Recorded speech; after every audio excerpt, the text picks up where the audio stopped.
테리 기자가 만난 베스트닥터 채널지기 김병군 기자입니다. 저는 부산일보에서 10년째 의학파트를 맡고 있습니다. 이번에 의료계에서 각 분야별로 권위 있는 전문가를 모시고 건강정보와 예방법을 들어보는 명예에게 듣는 베스트 건강법 기획 시리즈를 마련했습니다. 1편은 위암편입니다. 고신대 보건병원 소화기내과 박무인 교수님을 모시고 이야기를 들어보겠습니다. 교수님, 한국인들 특히 위장 질환이 많습니다.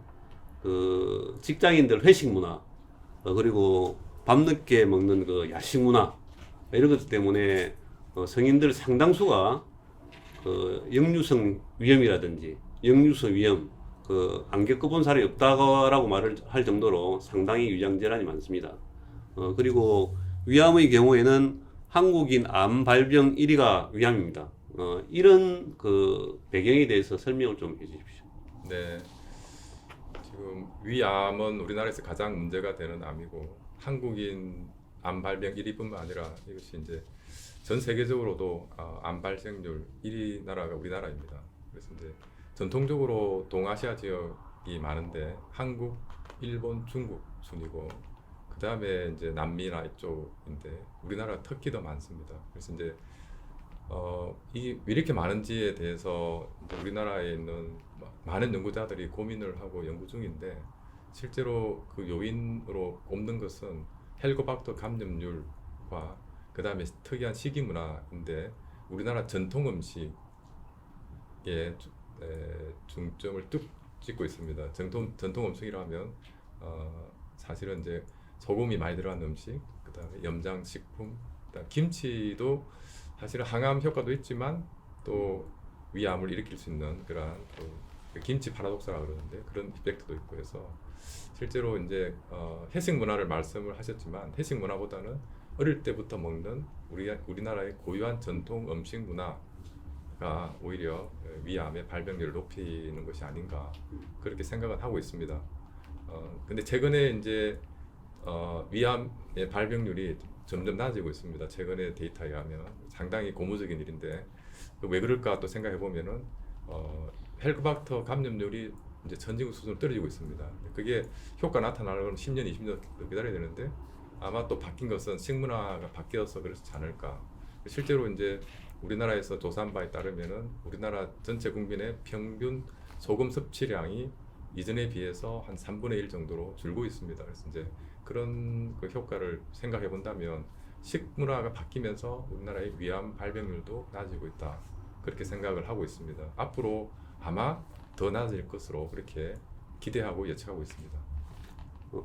한국의 전통 음식, 염장식품 네. 이런 말씀을 하셨는데 그렇다면은 실제로 짠 음식이 이제 문제가 된다는 것인데 특히 그러면은 짠 음식을 많이 먹고 있는 부산 사람들이 위암 발병 확률이 가능성이 더 크다는 그런 말로 해석해도 됩니까? 뭐 그렇게 생각할 수 있는데 이제 우리나라에서 최근에 이제 국가암 등록본부에서 각 지방별로 위암 발생률을 비교한 데이터는 있습니다. 2018년도 데이터인데 보면 우리 부산이 전국 평균보다 약간 높은 것 같은데 그렇다고 완전히 최고 정점을 찍고 있지는 않습니다. 그래서 우리보다 높을 때가 대전이나 충청도 이쪽이 더 높다고 확인을 해봤는데 물론 서울보다는 조금 더 높습니다. 우리 부산이. 그래서 이제 하여튼 부산은 평균에서 조금 높다. 그 정도로 이해하시면 될 것 같습니다. 짠 음식은 문제가 될 수 있다. 네. 위험 요인이다. 예, 그래서 이제 이게 여러 역학 연구나 동물 실험에서는 밝혀진 바가 있고 위암이라는 것은 꼭 한 가지 요인으로만 되는 것이 아니고 여러 가지 음식, 특히 짠 음식, 매운 음식, 그다음에 탄 음식, 그다음에 기름에 튀긴 음식 이런 것들이 복합적으로 작용을 하게 됩니다. 그래서 이제 그것도 1년, 2년이 아니고 결국 한 30년, 한 40년 이상 거의 평생에 걸쳐서 그러한 음식이 위를 자극하면서 생기는 결국은 문제라고 생각하고 있습니다. 교수님, 위험의 종류가 참 많지 않습니까? 한데 위험 중에서도 특히 만성 위축성 위험 이 문제가 된다라고 네. 하는데 그 이유에 대해서 좀 설명을 좀 해주시죠. 그래서 이제 건강검진을 받아보면 만성 위염 혹은 만성 위축성 위염이라고 이야기를 들으면 상당히 걱정하셔서 이제 오게 되는데 실제로 만성 위축성 위염은 장상피 화생을 거쳐서 결국 위암으로 진행할 수 있는 위암의 정구성 병변은 맞습니다만 실제로 진행하는 경우는 그렇게 흔하지는 않습니다. 그래서 위축 위염으로 진단을 받았다 하더라도 대부분의 경우에는 그렇지는 않고 실제로 어떤 연구에 의하면은 만성 위축성 위염으로 진단받은 환자의 일부분, 극히 일부분입니다. 한 1.5% 정도에서만 위암이 발생을 하더라. 사실 중요한 것은 만성 위축성 위염은 조직학적 진단을 해야 되는데 대부분의 경우에는 조직학 진단을 하지 않고 내시경, 유관 소견으로 진단을 하는데 실제로 더 중요한 것은 만성 위축성 위염이 있으면서 그것이 얼마나 심하냐 정도를 나눕니다. 정도를 나누는데 이제 병리학적으로 이제 경도, 중등도, 중증 나누면서 그것이 있으면서 그다음 결국은 장상피 화생이 와야지 그다음 다격하는 겁니다. 장상피 화생도 그다음에 얼마나 심하게 따라 다르고 그다음 위에 전체 면적에서 얼마의 분포를 하고 있느냐. 조금 초기에는 이제 위 아래쪽 부분에 시작하는데 위 아래쪽 부분에 있는 정도 같은 별로 문제가 안 되고 이거 시간 지나면서 위 전체를 다 거의 이렇게 확대될 때 그때 심한 그렇게 될 때 위암의 발병 위험도가 좀 높아간다 이렇게 해석할 수 있습니다. 그래서 이제 만성 위축성 위염으로 진단을 받았으면 주기적으로 내시경 검사 받으면서 식이 습관에 특히 조심하시면서 지내셔도 됩니다. 그래서 너무 걱정 안 하셔도 되는 상태라고 그렇게 말씀드리고 싶습니다. 네, 그러면은 정리하자면 만성 위축성 위염이 있는 환자가 좀 더 진정이 되면은 장상피 하생으로 이제 전환이 되고 그 다음에 이제 이형성 그 조기 위암이라 할 수 있는 그런 단계로 이제 발전하게 되는데 이런 경우 그러면 이제 만성 위축성 위염이나 장상피 하생의 단계에 있는 사람들의 경우는 어느 정도로 자주 좀 검사를 해야 된다고 봅니까? 네, 실제로 우리나라에서 지금 국가암검진 기준에 따르면은 만 40세 이상에 있으면 만 40세 이상이면서 위암의 위험도가 없는 이제 평균 위험도를 가진 사람의 경우에는 매 2년마다 한 번씩 위내시경 검사 혹은 위장 조영술을 하라고 되어 있고 2년마다. 예, 74세까지입니다. 그 외의 경우 혹시 이제 위암의 가족력이 있거나 아버지 어머니나 형제 아니면 자식들 간에 이렇게 일촌 간에 가족력이 있는 경우에는 조금 더 자주 하는 것이 좋지 않을까. 그다음에 그러면서 이제 위축성 위염이나 장상피 화생이 있는 경우에 이제 물론 환자나 의사의 판단에 따라 다르겠지만 가능하면 1년에 한 번 정도씩 해주는 것이 바람직하다는 것이 현재 대체적인 의견인 것 같습니다. 교수님, 저 개인적으로 좀 궁금증이 있는데요. 네. 제가 만성 위축성 위염이 좀 있는데 그 진단을 받고 나서 따로 약 처방을 해주지 않더라고요. 왜 그렇습니까?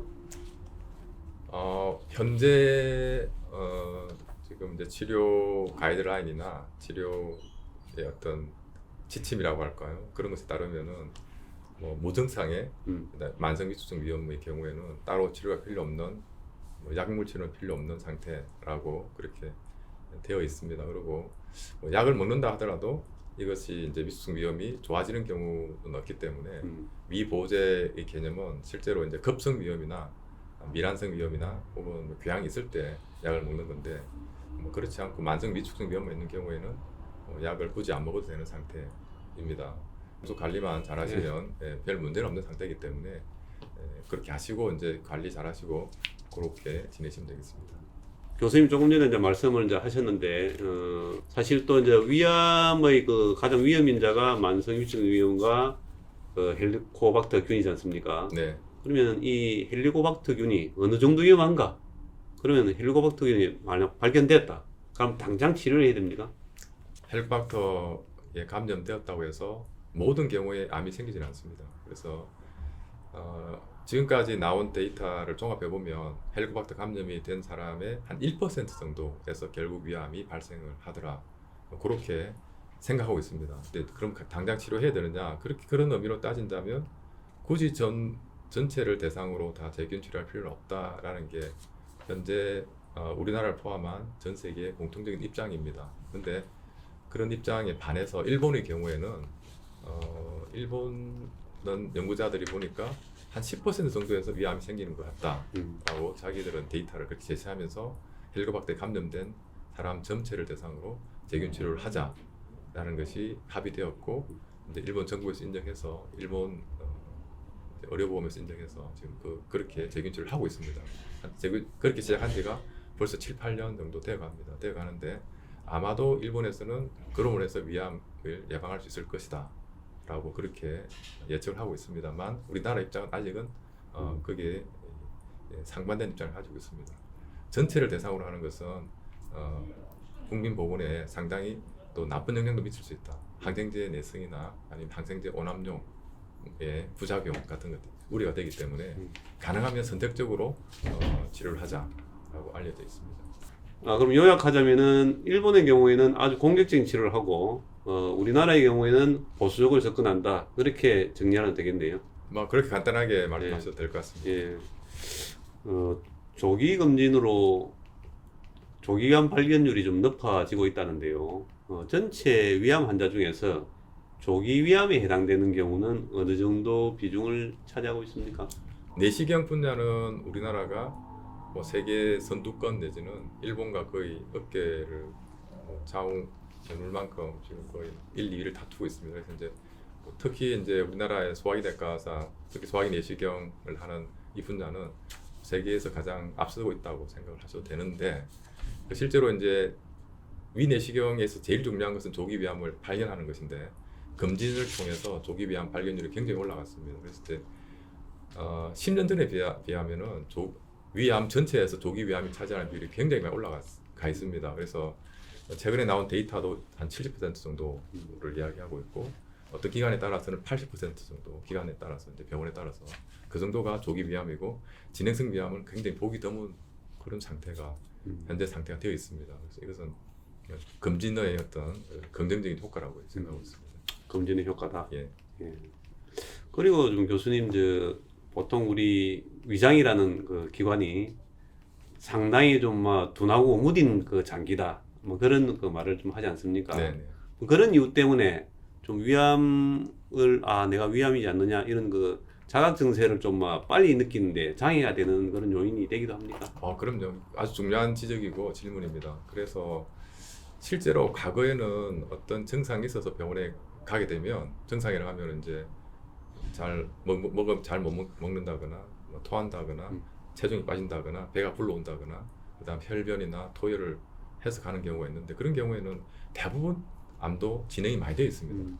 이제 진행성 암, 전이성 암이라고 해서 치료가 거의 불가능한 상태로 진단된 게 꽤 많았었는데 요즘에는 그런 경우 거의 없습니다. 이게 이제 결국은 이제 검진의 어떤 효과라고 보는데 그렇게 증상이 나타나기 전에 이미 검진을 통해서 다 진단되기 때문에 그렇습니다. 그래서 이제 대부분 조기 위암에서는 대부분 증상이 없습니다.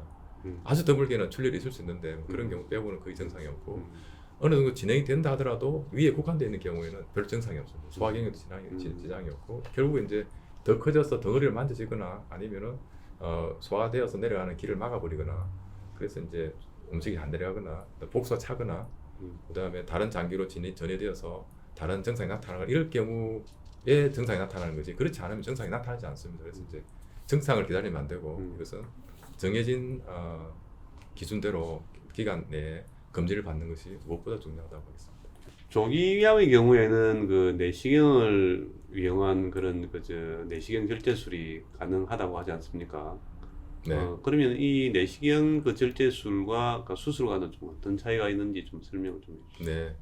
그래서 이제 진료실에서도 이제 그 부분에 대해서 제가 답을 많이 해드리는데 내시경을 이용한 절제술은 내시경이 안에 들어가서 위 내부에서 점막과 점막 하층 일부만 잘라내는 겁니다.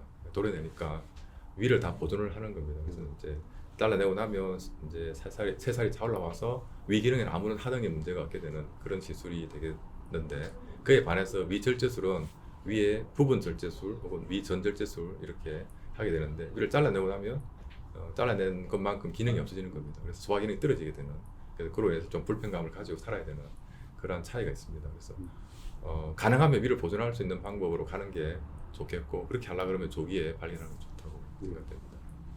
그래서 이제 위를 잘라내지 않아야 되는 그런 장점이 있지만 그럼에도 불구하고 좀 환자 입장에서는 수술해서 완전히 도려내면 좋을 텐데 이 내시경을 했을 때 재발이 되지 않을까 막 이런 거 걱정도 할 수 있을 텐데. 아, 그렇습니다. 그래서 이제 그것도 아주 중요한 질문이고 중요한 포인트입니다. 그래서 실제로 이제 내시경으로 절제하게 되면은 이제 채소 진섭 시술이라고 해서 암을 포함해서 그 일부만 이제 드러내는 건데, 그렇게 했을 때 재발률이 높지 않을까라고 해서 실제로 직접 비교한 연구는 없는데 실제로 이제 간접적으로 비교해 보니까 5년 내 재발률만 따지면 수술한 군과 조기 내시경 시술한 군과 차이가 거의 없었습니다. 2% 내외로 차이가 없었는데 또 다른 측면이 있습니다.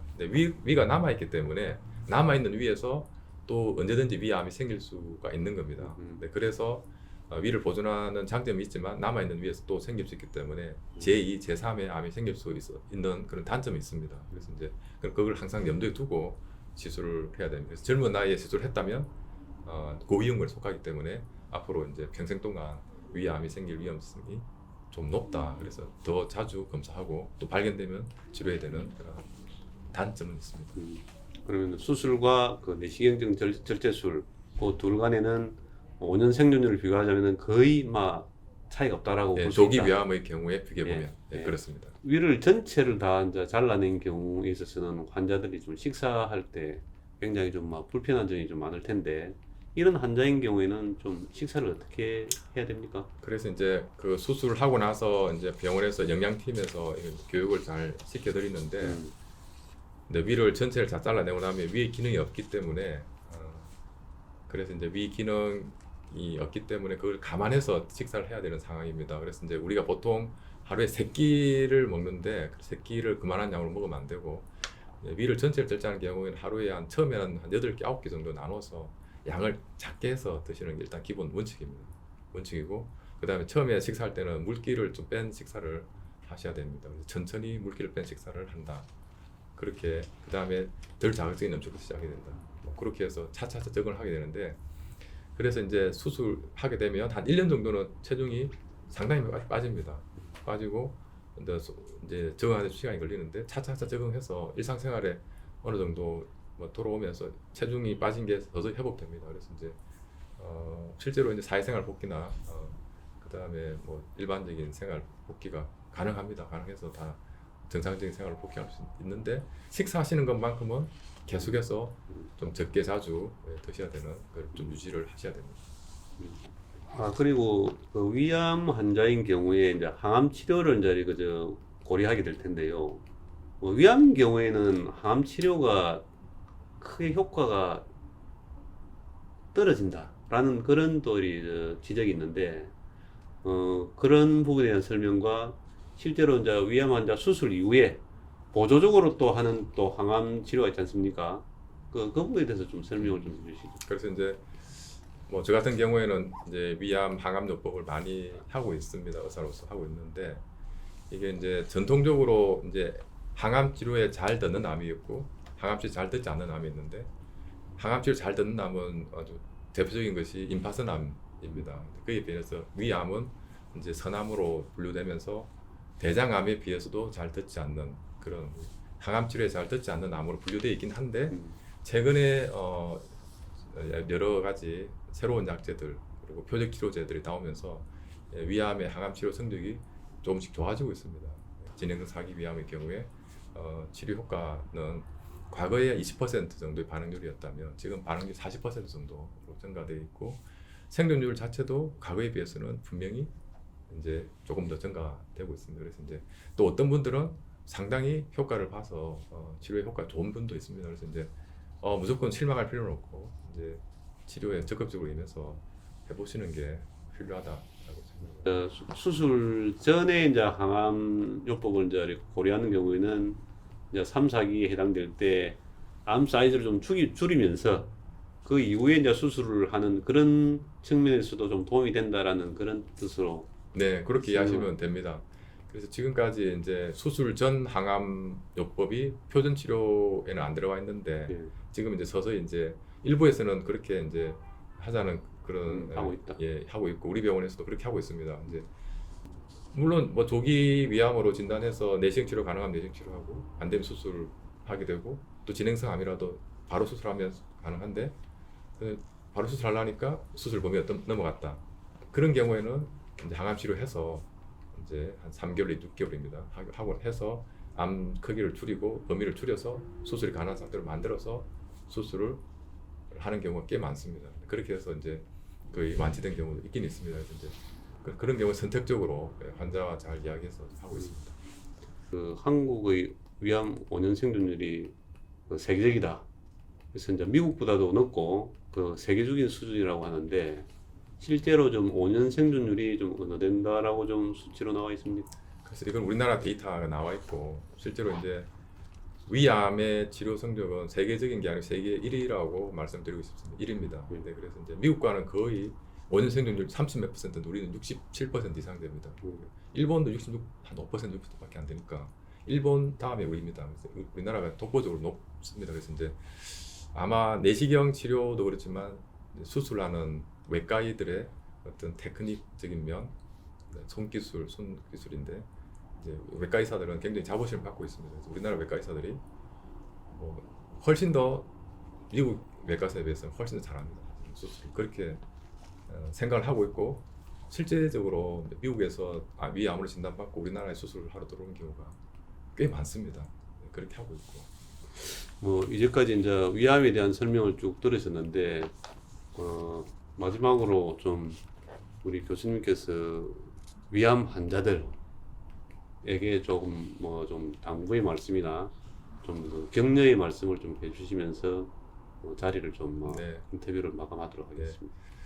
실제로 이제 위암은 조기에 적정한 시기에 진단받으면은 완치가 가능한 암이다라고 일단 말씀을 드리고 싶고, 그다음에 내시경 치료나 수술을 하고 나서 그 다음 관리를 어떻게 하느냐인데 그 관리에 대해서 본인이 이제 완전히 이제 결심을 하시고 생활 태도를 완전히 바꿔야 된다.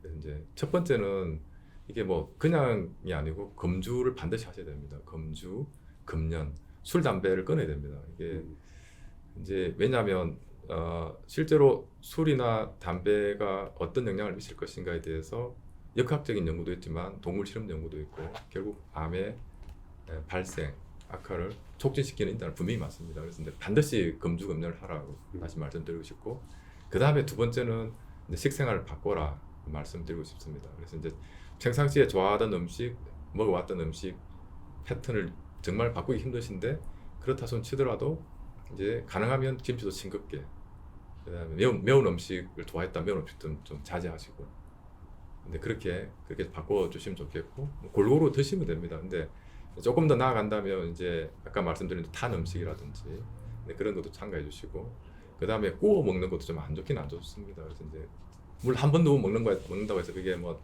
결정적인 영향을 미치는 건 아니지만 결국 그게 축적돼서 영향을 미치니까, 그 다음에 이제 신선한 과일, 야채 이런 비타민을 섭취할 수 있는 방법을 해서 꾸준하게 좀 섭취해 주시면 도움이 될 것 같습니다. 그리고 이제 공통적인 이야기이지만 규칙적인 운동이 정말 중요합니다. 위암만 해당되는 건 아니지만 위암으로 이제 진단받고 치료받고 나서도 규칙적으로 운동하시는데 일반적으로 이제 일주일에 4시간 이상 걷는 거를 추천합니다. 그래서 빠른 걸음으로 그래서 그렇게 그 정도는 계속 유지해 주시는 게 굉장히 도움이 될 것 같습니다. 지금까지 위암명의 박무인 교수님으로부터 위암의 진단, 치료, 예방법에 대해서 설명을 들어봤습니다. 오늘 장시간 교수님 감사드립니다. 네, 감사합니다.